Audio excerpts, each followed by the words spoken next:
pourquoi je me suis intéressée au DU de Magali. Puisque moi je suis chercheur, que j'ai non pas découvert, parce qu'on ne découvre pas, ou du moins moi je ne l'ai pas découvert, la sensorialité fœtale, puisque déjà de Spitz à Françoise Dolto on en parlait, mais je l'ai démontré scientifiquement et par l'expérimentation, et ça c'est une chose qui était tout à fait nouvelle dans le Moyen-Âge de 1980, 1968, 67, où nous avons commencé à travailler. Et c'était à l'époque inconcevable. Le fœtus était encore non percevant à tous les points de vue. Et moi qui ne suis pas musicienne, j'ai tout de même eu la motivation de m'intéresser à ce DU, d'abord parce que Magali était si enthousiaste et si persuasive qu'on ne peut pas lui résister.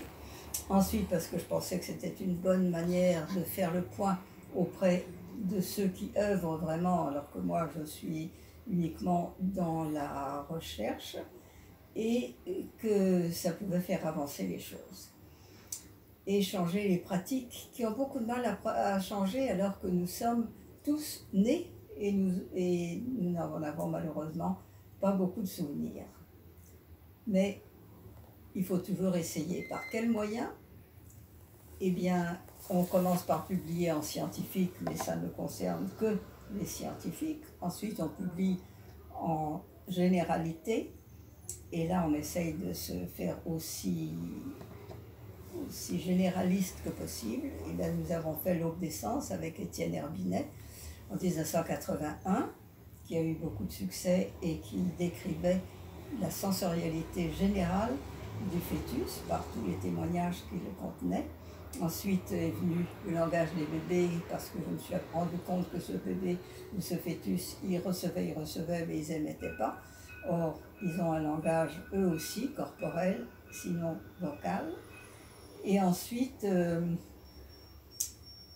en dehors des publications générales, on fait des conférences, on fait des films, et puis on fait ce DU, ou du moins on espère qu'il y aura la possibilité d'un passage d'information qui aidera à divulguer et à mettre en œuvre cette nouvelle.